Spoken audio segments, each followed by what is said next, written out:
I'm Donna, 34, human resources manager.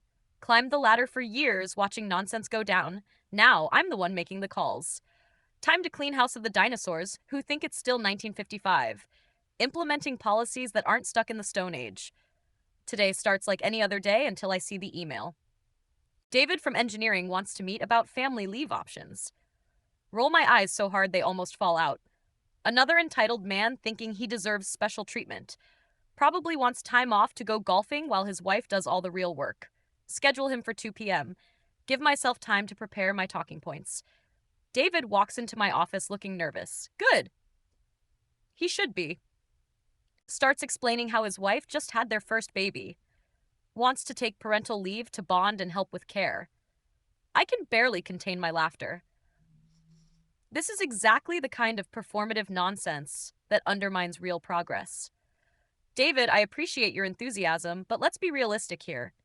Your wife is the one who actually carried the baby. She's the one who needs recovery time.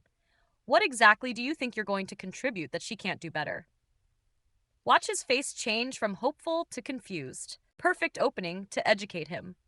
Look, I know society tells men they need to be involved parents now, but there are biological realities we can't ignore. Women are naturally equipped for this. It's literally what our bodies are designed for. The best thing you can do is focus on your career and provide financial stability. Lean back in my chair, satisfied with my explanation. David shifts uncomfortably. Donna, I just want to spend time with my son and support my wife during recovery. I've looked at the employee handbook, and it says parental leave is available to all parents. Internally groan at his persistence. The handbook uses inclusive language for legal reasons. David, but the intent is clear. What do you mean, the intent is clear? His voice has an edge now. Typical male aggression when they don't get their way. I mean that these policies were fought for by women who actually needed them. Co-opting resources meant for new mothers is honestly pretty problematic. Use my most patient tone like I'm explaining to a child. David's jaw tightens. Problematic. I want to care for my newborn child. How is that problematic? Time to really drive the point home. Because David, when men take these leaves, it perpetuates the myth that childcare is equally the father's responsibility. This undermines women who are trying to advance their careers despite biological disadvantages. Watch him process this. Clearly never thought about the bigger picture. So by taking leave to care for my own child, I'm somehow hurting women. Not emphatically. Exactly. You're taking away opportunities from women who genuinely need them. Plus, let's be honest. How much help are you really going to be? Changing a diaper here and there. David stands up abruptly. I need to think about this. Shows him out with a sympathetic smile. Another crisis averted. Send myself a calendar reminder to document this conversation. Need to track these attempts at policy abuse. 3 days later, David emails requesting a formal review of his leave application. Attaches some employee handbook sections and company policy documents. Clearly been doing research instead of accepting reality. Schedule another meeting to shut this down properly. Time to bring out the bigger arguments. David arrives with a folder full of papers. Immediately launches into legal citations. Donna, the Family and Medical Leave Act specifically states that eligible employees of either gender can take leave for bonding with a new child. Waved dismissively. David, you're missing the forest for the trees here. What forest? This is federal law. His voice is getting louder. Need to de-escalate before he becomes disruptive. The law exists because lawmakers don't understand the nuanced realities of modern workplace dynamics. Just because something is technically legal doesn't make it right or beneficial. David slams the folder on my desk. So you're saying you know better than federal employment law? Stay calm. Maintain professional demeanor. I'm saying I understand the historical context and social implications that lawmakers often miss. These laws were written primarily by men who don't grasp the complexities of maternal needs. Maternal needs? What about paternal needs? What about my need to bond with my son? Shake my head sadly. David, society has conditioned you to think you have the same biological imperatives as women. But the science is clear. Mothers have hormonal changes that create natural bonding mechanisms. Fathers simply don't have the same neurochemical responses. Watch David's face turn red. That's complete nonsense. And you know it. Are you seriously suggesting men can't bond with their children? Lean forward. Use my most understanding tone. Of course, fathers can develop emotional connections over time, but the immediate postpartum period is specifically designed by evolution for mother child bonding. David starts pulling out more papers. Here's the company's diversity and inclusion statement. It specifically mentions supporting all employees regardless of gender. Here's the CEO's memo from last year about progressive parental leave policies. Glance at the documents without really reading them. David, you're cherry picking policies without understanding their broader context. Yes, we support all employees, but that doesn't mean identical treatment regardless of biological differences. The CEO's memo was about ensuring women aren't penalized for taking necessary recovery time. Tap pen thoughtfully on desk. You taking leave actually undermines that goal. How does me spending time with my family undermine women? His voice is getting dangerously loud because it normalizes the expectation that men should sacrifice career advancement for childcare. This creates pressure on women to prove they're equally dedicated by not taking their full leave.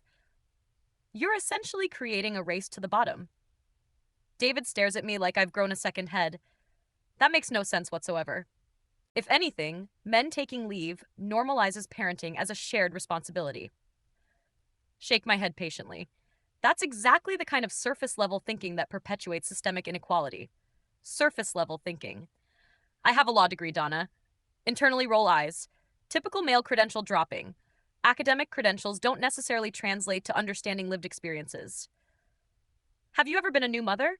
Have you experienced postpartum recovery? Then maybe listen to someone who understands these issues more deeply. David's hands are shaking now. So because I'm a man, my perspective is automatically invalid. Not invalid, just limited by your positionality in patriarchal structures. You literally benefit from systems that prioritize male career advancement. Taking parental leave is just another way to have your cake and eat it too. Having my cake and eat it too. I want to take unpaid leave to change diapers and lose sleep. Laugh at the absurdity. David, you'll get all the credit for being a hands-on dad while your wife does the real emotional labor. Meanwhile, you'll return to work as the hero who helped out with his own child. It's performative allyship at its most transparent. David stands up so fast his chair rolls back. I can't believe what I'm hearing. You're denying me legally protected leave because of your personal ideology. Time to assert authority. I'm protecting this company from liability and ensuring our policies serve their intended purposes. Intended purposes. Show me where it says parental leave is only for women. David is practically shouting now. Lean back. Speak more softly to highlight his aggression. David, I need you to lower your voice. This kind of hostile behavior when you don't get your way is exactly why these conversations are difficult. Hostile. I'm advocating for my legal rights as an employee and parent, and you're denying them based on pseudoscientific, gender essentialist arguments. Feel a flutter of uncertainty. His legal language is more sophisticated than expected.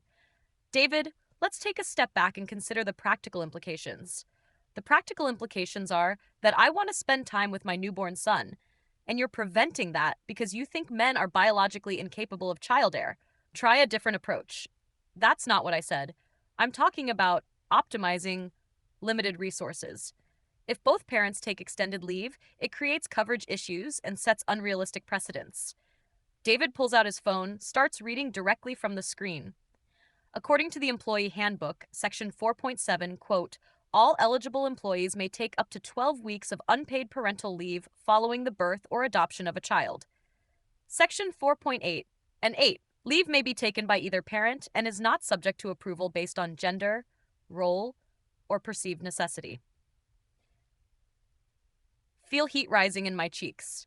Haven't actually read the handbook in detail recently. David, policy language and practical application aren't always identical. As human resources manager, I have discretion in interpreting how policies serve the company's best interests. And I'm telling you that approving your leave request would set a problematic precedent. Problematic for whom? You keep saying that, but you can't explain how. David is leaning over my desk now. How does me caring for my child harm anyone? Need to regain control of this conversation. It harms women by diluting resources specifically designed to address historical inequities. What resources? It's unpaid leave. David's voice cracks with frustration. I'm not asking for money or benefits. I'm asking for permission to not work so I can care for my family. Realize I may have misstated something. Well, there are administrative costs and coverage considerations. Administrative costs, it's paperwork, Donna, and you're literally paid to do paperwork. As for coverage, that's a management issue, not a policy issue. David is making points I'm struggling to counter. Time to redirect to bigger picture concerns. David, you're focusing on technicalities instead of understanding the social context. When men take parental leave, it reinforces gender stereotypes about shared domestic responsibilities. This actually hurts women by suggesting they should be grateful for basic participation from fathers. Feel proud of this argument. It's more sophisticated. David laughs bitterly. So, your position is that men being involved parents is bad for gender equality. That's the most backward logic I've ever heard. You're literally arguing that fathers caring for children reinforces patriarchy. Wave hand dismissively. You're oversimplifying complex sociological dynamics. No, I'm pointing out that your arguments are internally contradictory. You can't simultaneously claim to support gender equality while denying equal parental rights. That's not complex sociology. That's basic hypocrisy. David's words sting more than expected, but he's clearly not understanding the nuanced perspective. David, I think we need to end this conversation. You're obviously too emotionally invested to have a productive discussion. I'll document your request and provide a formal response within 48 hours. Stand up to signal the meeting is over. David doesn't move. Emotionally invested in wanting to care for my newborn son. Yes, that's exactly the kind of emotional investment that clouds judgment. Your personal desires are preventing you from seeing the broader implications. David stares at me for a long moment. You realize you're describing basic human attachment as a character flaw, right? I'm describing how personal bias can interfere with policy understanding. Check my watch pointedly. I have another meeting in 5 minutes. David finally starts gathering his papers. This isn't over, Donna. I'm going to file a formal appeal. Watch him leave. Immediately start drafting documentation of the conversation. Emphasize his aggressive behavior and unreasonable demands. Need to build a paper trail in case this escalates. Send email to my supervisor highlighting David's hostile attitude. Frame this as a potential workplace safety concern. 2 weeks later, David submits a formal written appeal. Includes citations of company policy, federal law, and state regulations. Also includes documentation of our conversations with direct quotes. Some of these quotes make me sound worse than I intended, especially the part about men being biologically unsuited for child care. Schedule appeal hearing with senior management present. Prepare detailed presentation about the legal and practical risks of approving David's request. Focus on how setting this precedent could lead to abuse of parental leave policies. Emphasize the administrative burden and potential for discrimination claims from women. Day of hearing arrives. David brings a folder 3 times thicker than last time. Also brings a notebook and what looks like a recording device. Inform him that recording is not permitted per company policy. He switches it off, but keeps the notebook. Start my presentation confidently. David's request, while understandable on a personal level, represents a fundamental misunderstanding of our parental leave policies. These policies were designed specifically to address the unique needs of new mothers. Extending them to fathers dilutes their effectiveness and creates unnecessary administrative complexity. Senior management nods along. Feel good about the reception. Furthermore, approving this request sets a precedent that could lead to significant operational disruptions. If every new father demands extended leave, we'll face serious coverage issues. Our policies must serve the company's broader interests, not individual preferences. David raises his hand. Vice President of Operations signals him to proceed. Donna, can you point me to the specific policy language that restricts parental leave to mothers only? Flip through my notes. Realize I don't have that specific citation. David, as I've explained, policy interpretation involves understanding intent and context. The intent of these policies is clearly to support new mothers during recovery and bonding. While the language may be gender neutral for legal compliance, the practical application should reflect biological realities. David opens his folder.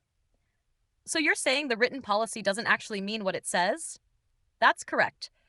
Written policies often use broad language to avoid legal challenges, but implementation requires practical judgment about appropriate use. Vice President of Operations looks confused. Donna, can you clarify what you mean by that? Feel a moment of uncertainty. I mean that human resources professionals must interpret policies in ways that serve their intended purposes. Just because something is technically allowable doesn't mean it should be automatically approved.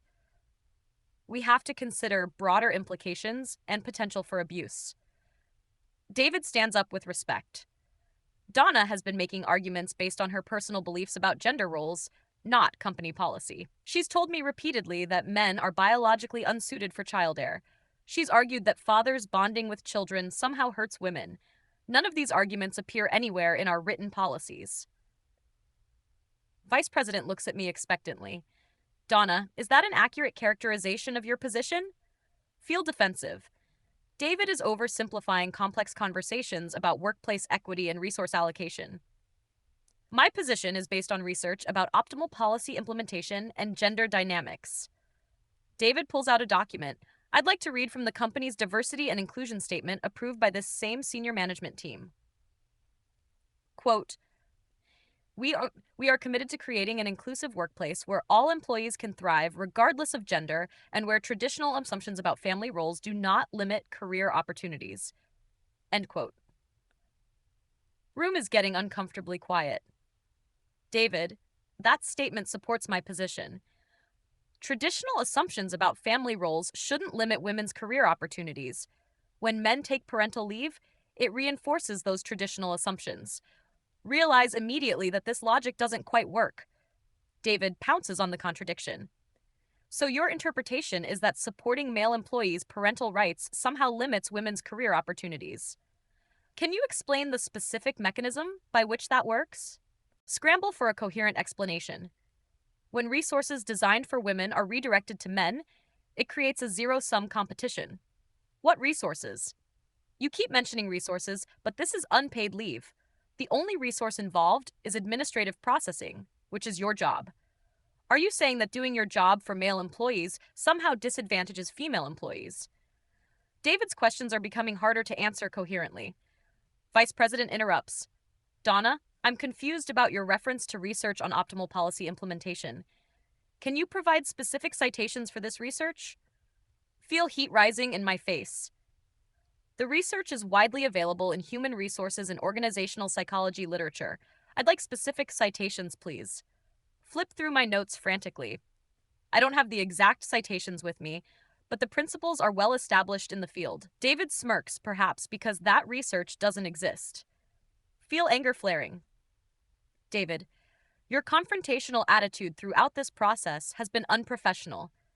This kind of aggressive pushback when policies are explained to you is exactly why these conversations are difficult. Vice President looks surprised. Donna, David's questions seem reasonable to me. He's been hostile and argumentative from the beginning. He's questioned my professional judgment and expertise repeatedly. This isn't how these discussions should proceed. David maintains calm tone. I've asked for clarification of policies and the reasoning behind decisions. If that's considered hostile, then perhaps the decisions themselves are problematic. Chief Financial Officer, who's been quiet until now, speaks up. Donna, I have reviewed our parental leave costs from last year. The total administrative cost per leave application is approximately $47. Can you explain how this represents a significant resource allocation concern? Feel the room shifting against me. It's not just the direct costs, it's the precedent and operational impact. What operational impact specifically? Chief Financial Officer is looking at me intently. Coverage issues, productivity disruptions, potential for abuse of policies. If we approve David's request, every new father will expect the same treatment. Realize this sounds like I'm making policy based on hypothetical future problems. David interjects. So the concern is that other employees might also want to exercise their legal rights. That seems like an argument for better planning, not policy restrictions. Vice President nods. David has a point. If our policies allow parental leave, we should plan accordingly. Feel control of the situation slipping away. The policies allow leave at management discretion for operational needs. I've determined that approving David's leave would create operational difficulties. David immediately pulls out another document. Actually, that's incorrect. Section 4.9 of the Employee Handbook states that parental leave requests cannot be denied except in cases where the employee is not eligible under FMLA guidelines. David meets all eligibility requirements. He's been employed for over 12 months, works more than 1,250 hours annually, and our company has over 50 employees. There's no discretionary authority mentioned for operational concerns. Flip through my own copy of the handbook frantically. Haven't actually read these sections carefully in months. Fine.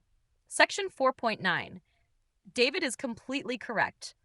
Policy language much more restrictive than I remembered. Well, there are always operational considerations that override written policies. Vice President looks skeptical. Donna, are you saying we should ignore our own written policies? Not ignore them, but interpret them in context of business needs. Realize I'm making this worse.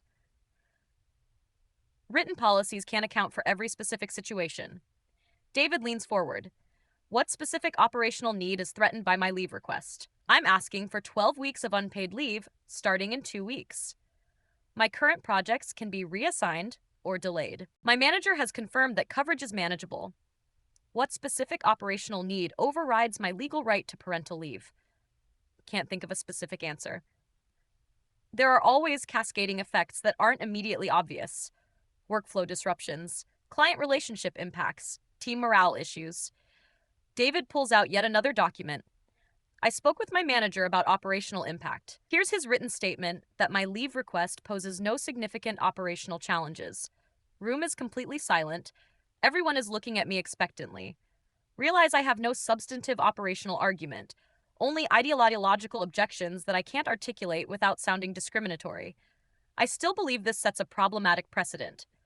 Chief Executive Officer, who hasn't spoken yet, finally weighs in. Donna, what precedent exactly?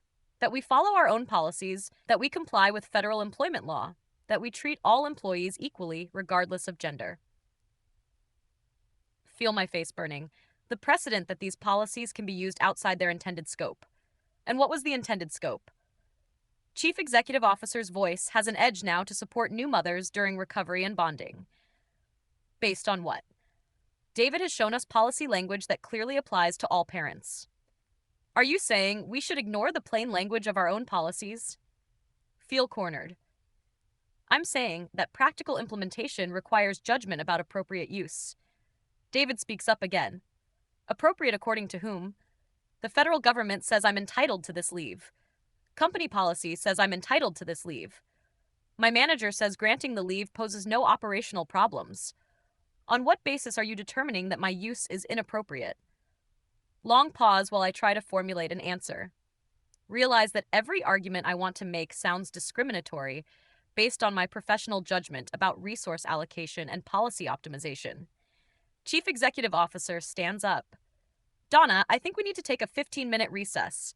During recess, senior management huddles without me. Can hear urgent whispering but can't make out words. David sits quietly reviewing his documents.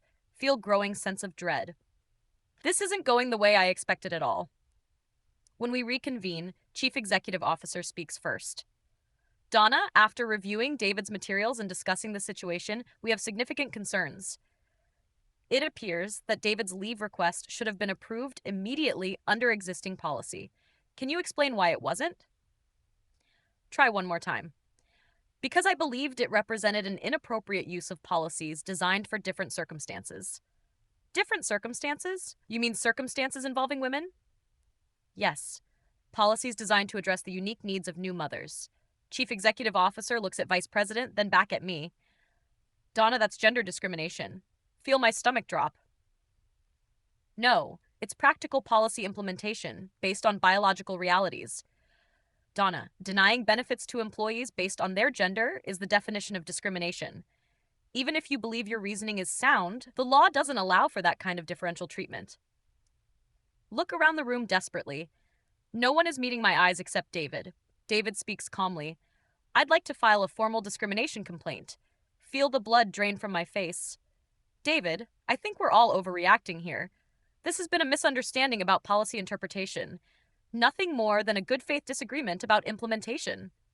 Good faith. David's voice is sharp now. You've spent weeks telling me that men are biologically unsuited for child heir. You've argued that fathers bonding with children hurts women. You've denied legally protected leave based explicitly on my gender. How is any of that good faith? Chief Executive Officer interrupts. Donna, David is absolutely right to file a complaint. In fact, given what we've heard today, I think we need to conduct a broader review of your decisions as Human Resources Manager. Have there been other instances where you've applied policies differently based on gender? Panic setting in. I've always tried to make decisions that support women in the workplace. That's admirable, but not at the expense of discriminating against men. Equality means equal treatment, not preferential treatment. Feel tears starting to form. I was trying to protect policies that women fought hard to establish. David stands up by denying them to men. You're not protecting anything. You're undermining the principle of equal treatment that makes those policies legally defensible. If parental leave is only for women, then it's discriminatory against men.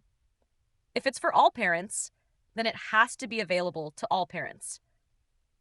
Chief Executive Officer nods grimly. David, we're going to approve your leave request immediately. Donna, we're going to need to review all of your human resources decisions from the past year, and we'll need to involve legal counsel to assess our liability exposure. Feel my career crumbling in real time. 3 weeks later, sitting in a conference room with company lawyers and an outside investigator. They found 17 instances where I made decisions that favored women over men, denied flexible work arrangements to fathers while approving them for mothers, approved longer bereavement leave for women than men, consistently rated female employees higher in performance reviews despite similar metrics. Investigator reads from her report. The pattern of decision-making demonstrates clear bias based on gender. Ms. Donna consistently interpreted policies in ways that benefited female employees while disadvantaging male employees. This represents systematic discrimination that exposes the company to significant legal liability. Company lawyer explains the situation. David's complaint has been substantiated. He's retained outside counsel and is seeking damages for discrimination. His attorney has indicated they're prepared to file a federal lawsuit if we don't reach a settlement. They're asking for $250,000 in compensatory damages. Feel sick. $250,000 for a 12-week leave request? No. For systematic gender discrimination and violation of his civil rights. The leave denial is just the most recent example of a pattern of discriminatory behavior. Realize they've been building a case against me for weeks. Chief Executive Officer delivers the final blow. Donna, we're accepting your resignation effective immediately. We're also going to settle David's complaint for the full amount he's requesting. Our legal team believes that's far less than we'd pay in a prolonged court battle. Try to speak, but no words come out. Furthermore, given the seriousness of these findings, we're required to report this to relevant professional organizations. This will likely impact your ability to work in human resources in the future. Find my voice. Finally, you're ending my career over trying to support women in the workplace. Investigator responds coolly. You're ending your own career by discriminating against employees based on their gender. Supporting women doesn't require harming men. Equality is not a zero-sum game. David's voice cuts through the room. Actually, it is a zero-sum game when you make it one. Turn to see David sitting in the corner with his attorney. Hadn't noticed them come in. David, I was trying to protect policies that benefit working mothers by violating my civil rights and the civil rights of other male employees. You didn't protect anything. You perverted policies meant to ensure equality into tools of discrimination. His attorney speaks up. Ms. Donna, my client has provided evidence of your discriminatory pattern to the EEOC. They're opening their own investigation into company practices under your leadership. This case is going to be a matter of public record. Feel dizzy? Public record. Employment discrimination settlements are typically confidential, but EEOC findings are public. Your name and actions will be associated with this case permanently. Any future employer who conducts a basic background check will find this information. Realize my career in human resources is completely over. David stands up. Donna, you had every opportunity to simply approve my legally protected leave. Instead, you chose to lecture me about gender roles and biological determinism. You made this personal when it should have been procedural. Now use facing the consequences of that choice. Try one last appeal, David. I genuinely believed I was doing the right thing for gender equality. The road to hell is paved with good intentions. You discriminated against me because I'm a man. That's not gender equality. That's gender bias. And now everyone is going to know about it. Company lawyer hands me severance papers. Miss Donna, these documents include a non-disclosure agreement. You're prohibited from discussing this case or disparaging the company or any employees. Violation of this agreement will result in additional legal action. Sign the papers with shaking hands. As I'm packing my office, colleagues avoid eye contact. News of my termination has spread quickly. Can hear whispered conversations about discrimination and lawsuits. Realize my reputation is already destroyed.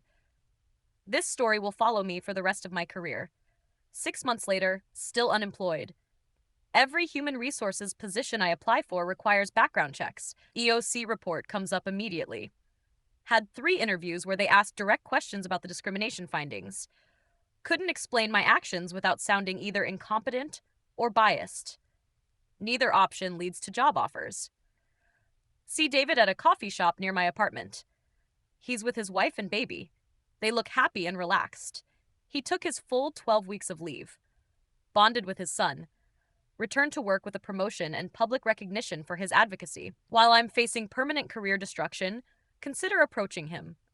Maybe apologizing might help somehow. He sees me and nods politely, but doesn't smile. His wife follows his gaze and her expression hardens, clearly knows who I am and what I did. They leave quickly without speaking. Realize I destroyed my own career by trying to enforce my personal beliefs about gender roles. Thought I was protecting women's rights. Instead, I violated men's rights and undermined the principles I claimed to support. David was right about everything.